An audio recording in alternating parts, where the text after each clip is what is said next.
Salve, salve, turma, tudo tranquilo? Iniciando mais um vídeo, BR Oficina Especializada. Hoje a gente está com essa F16 2009, né, a Phaser 600, para fazer manutenção preventiva na caixa de direção e na suspensão dianteira, tá? Suspensão não estava vazando, mas aí o proprietário quis fazer a manutenção, né, corretamente, para poder trocar o fluido, né, ver direitinho como é que estava a parte interna, as buchas deslizantes. Então a gente já iniciou os trabalhos nessa moto. Vou mostrar aqui alguns detalhes dela, né? A caixa de direção ainda a gente só soltou a porca superior aqui, né? Tá solto aqui, ó, mas daqui a pouco a gente vai desmontar e eu mostro para vocês também na sequência. Eu optei por fazer a suspensão primeiro. Então eu já desmontei uma perna, a suspensão tá aqui, ó. Então eu já desmontei e já fiz a limpeza de uma delas, tá? Olha lá, a outra ainda falta desmontar e lavar tudo certinho. Mas gostaria de mostrar para vocês, né, essa aqui desmontada e algumas dicas, né, sobre manutenção na suspensão. Uma coisa que é importante avaliar, né, nesses dispositivos é o seguinte, galera: a bucha deslizante, tá?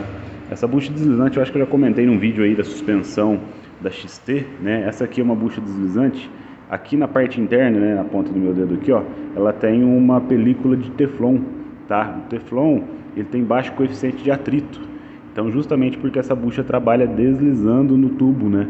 No tubo cromado, por isso que fala bucha deslizante.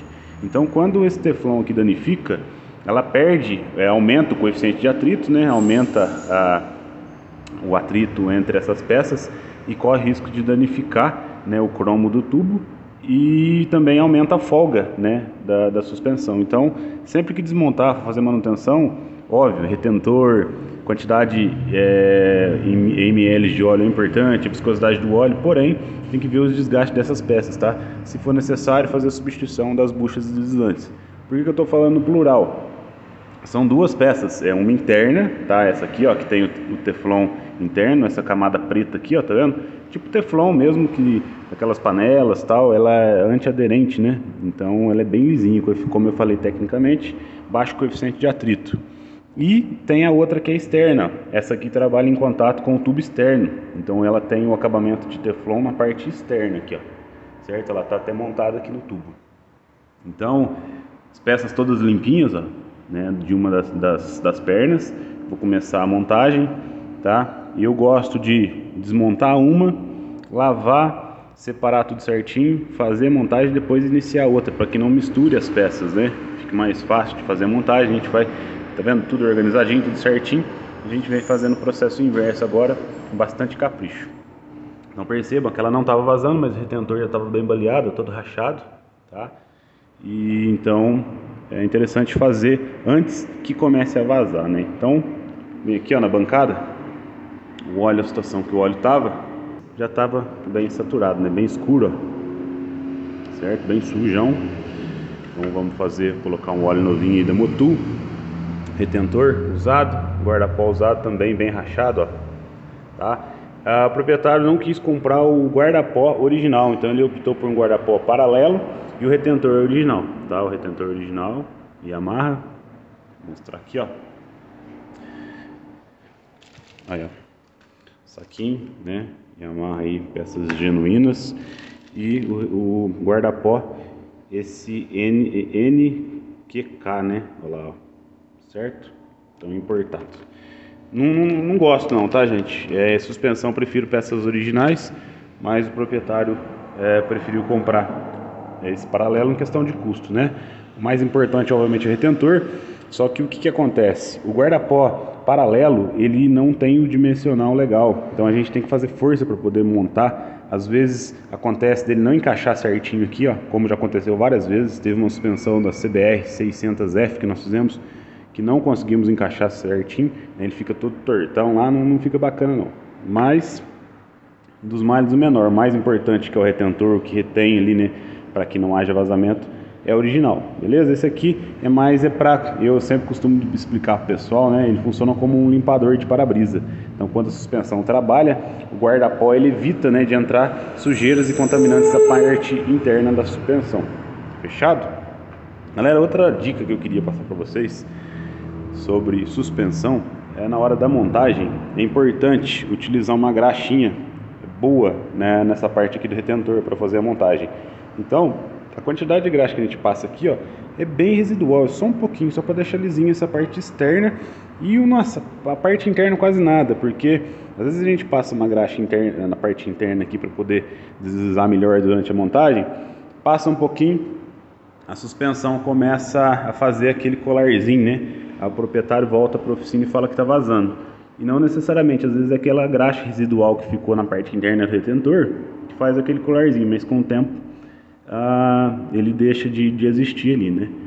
Então, na parte externa é obrigatório passar, porque o retentor ele entra, né, com uma certa pressão aqui dentro, ó. Tá nesse alojamento aqui, ó. Ele encaixa aqui, ó. Então vai a bucha deslizante, o retentor, depois uma travinha e por último o guarda-pó. Então o retentor encaixa aqui, o certo é passar uma graxinha aqui e no retentor. Porém, galera, essa graxa tem que ser de boa qualidade, né? Tem algumas graxas especiais aí, Caiaba, por exemplo, né? Uma marca aí de suspensão que tem essas graxas para vender. Só que é muito caro, mas muito caro mesmo. Eu acho que um potinho aí com poucas gramas aí é coisa de R$400. Então, sinceramente, eu acho um pouco de frescura, tá? Porque a quantidade de graxa que a gente usa é mínima. Então, é lógico, vocês não vão montar ali com uma graxa de rolamento, graxa de lítio, graxa à base de cálcio, né? Que são todas à base de petróleo, porque ela vai reagir com o óleo lubrificante, né? E contaminar o óleo lubrificante da suspensão, o fork oil. Eu costumo usar essa graxinha aqui, tá, galera? Ó, independente de marca, não estou fazendo propaganda de marca, eu não ganho nada para isso, mas é que é uma graxinha boa que a gente utiliza no sistema de freio. Tá, uma graxa sintética, uma graxinha vermelha, que ela não é à base de petróleo, então não corre risco de contaminar o fluido da suspensão. E como eu falei, a quantidade de óleo de graxa que a gente utiliza no retentor é muito pouquinho, tá? A gente passa uma fina camada aqui na parte externa, ó, só para diminuir o atrito ali e a gente conseguir montar ele com mais facilidade, certo? Então fica a dica aí, né? É uma opção bem mais em conta e que atende a questão de qualidade e não corre risco aí de danificar, né, o retentor, de contaminar o óleo. Não usem graxa à base de lítio, à base de cálcio, né, que são graxas à base de petróleo, que aí sim, uma que graxas à base de petróleo reagem com produtos de borracha, tá? E outra que vai contaminar o fluido novo que você colocar na suspensão. Certinho? Então,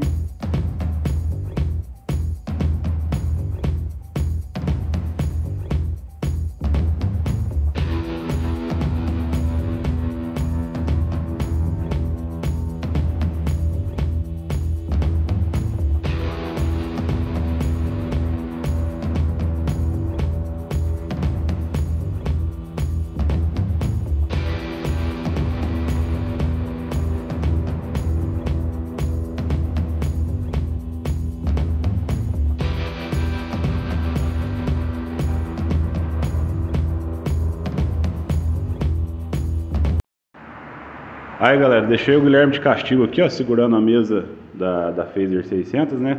Aí já limpamos a caixa aqui, ó. Caixa não, a pista superior, tá certinho, ó, não tem nenhuma marcação, tá lisinha, tudo beleza. Aqui também, ó, já acabei de lavar as peças. Rolamento superior novinho, tá? Sem os roletes, estão todos íntegros, ó, tudo certinho. Lavei, passei o ar agora para tirar a umidade, né? Agora a gente vai lubrificar com a graxinha para rolamento. O de baixo, ó, da mesa inferior, ele tem um pouquinho de oxidação em alguns roletes, ó, só que é uma oxidação superficial, não chegou a marcar o rolete. Então, não vai ser necessário fazer a troca, né? Isso aqui agora limpinho, lubrificado, nossa, vai rodar muito tempo ainda. E uma curiosidade, gente, esse tipo de caixa de direção aqui, né, que é rolamento cônico de rolete, é uma caixa de direção bem mais resistente do que aquelas convencionais de colar de esfera. Aí a diferença. Essa aqui é uma da mesma marca, por sinal, ó, NTN, tá? Uma marca muito boa. Só que essa aqui, ó, lá, é de colar de esfera, tá? Então, esse tipo de caixa de direção, ela é mais macia, né? Um pouco mais sensível, mais confortável na pilotagem. Porém, a resistência dela é bem menor. Eu diria que 1/3 em condições normais de uso do que uma caixa de direção com rolamento rolamento cônico de rolete, tá? Então essa aqui é bem mais resistente. Olha lá, NTN também, ó. Deixa eu mostrar aqui, ó. Aqui, ó.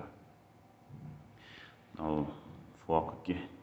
Olha lá, NTN. certo? Então, só essa curiosidade. Então aqui a gente lubrificar certinho não vai ter dor de cabeça, roda muito ainda. Aqui tem uma outra caixa de direção que a gente vai substituir da ZX6, tá? Olha lá, também é de colar de esfera, tá? Não é rolamento cônico de rolete. E olha que interessante, ó. Tá aqui a aplicação Kawasaki 636, ó, a 1000 cilindradas. E olha, é a mesma caixa de direção, ó, olha o tanto de moto que é compatível. A linha Honda, Lead 110, C110, CG 125, a Comet, tá vendo? Ó? Twister, YBR Factor, Krypton, Katana 125, Apache, Sitcom, Ninja 250, Prima 150, ela XRE. Então é a mesma caixa de direção que vai na 636, só de curiosidade, beleza? Então, aqui, ó, deixa eu colocar esse rolamento aqui para vocês entenderem o que eu tô falando, ó. Então esse rolete, ele tem contato com toda essa área, ó. Olha lá, ó, tanto que é a área de contato bem maior do que aquela esferinha na pista, né? Então por esse motivo ela tem um atrito maior, né? Porque a área de contato é bem maior, porém a durabilidade é 3 vezes maior, beleza? E se a gente for ver o preço, se a gente procurar na internet aí, ó, é de 350 a 400 reais uma caixa de direção dessa aqui. E já de colar de esfera, 70 reais, né? Dessa mesma marca aqui que eu mostrei. Então o preço é bem diferente, só que a durabilidade é bem maior. Certinho? Agora a gente vai fazer a lubrificação e montagem e finalizar a FZ6. Aí galera, Phaser 600 finalizada. Acabei de fazer o test ride nela, né? E ficou 100%, suspensão certinho, trabalhando sem problema, caixa de direção ajustada, tudo certinho. Beleza? Aqui, ó, que eu tinha comentado na primeira parte do vídeo sobre o guarda-pó, na verdade, né, que não é original, que ele não encaixa legal, ó. Esse aqui não foi diferente. Perceba que aqui ele tá um pouquinho mais alto que de cá, ó. E quando a gente aperta ele aqui, ó, faz força, ele desce, só que aí você tira e ele volta, ó. Então esse que é o problema de utilizar guarda-pó que não é original, tá? O encaixe dele aqui, o assentamento dele não fica perfeito. E alguns, ele é mais grosso o diâmetro aqui, dá o que fazer para encaixar. E aí, conforme, pelo fato dele ser muito grosso, ele, a hora que a gente encaixa, ele pula para fora. Então, mas enfim, fica a dica aí, né? Sobre essa orientação. Se vocês estão buscando utilizar peças paralelas na suspensão, eu indico usar original. Sei que é caro, mas assim, a qualidade, né, do serviço final vai ser muito melhor. Então tá aí, ficou 100% como eu falei, né? Andei nela, gostei bastante, ficou show de bola. Mais uma dica, gente, pra gente encerrar o vídeo aí. Sempre que vocês forem fazer manutenção na suspensão, por exemplo, né, independente de qual moto seja, aproveita para fazer uma preventiva na caixa de direção, porque quando a gente desmonta aqui, né, toda a parte frontal para poder mexer na suspensão, fica fácil de chegar até a caixa de direção. Então compensa já fazer esse pacote, né, fazer essa manutenção completa na parte frontal da moto. Tem muitos proprietários que às vezes economizam, né, deixa para fazer caixa de direção mais para frente, né, mexe na suspensão e caixa de direção mais para frente. Aí você perde a mão de obra, você tem que desmontar 2 vezes. Então fica a dica, fez manutenção e suspensão, já aproveita e já dá um confere na caixa de direção, vocês vão ganhar em mão de obra. Beleza? Então, finalizado com sucesso, show de bola. Galera, eu queria pedir para vocês aí, né, mais uma vez, se vocês gostaram do vídeo, deixa o like, dá uma moral pra gente aí, né? O canal tá mais devagar do que obra pública aí, né? Então, vamos dar uma moral pra gente aí, se inscreva no canal, deixa o comentário, deixa o like, que o YouTube direciona os vídeos para mais gente. Fechado? Um abraço e até a próxima.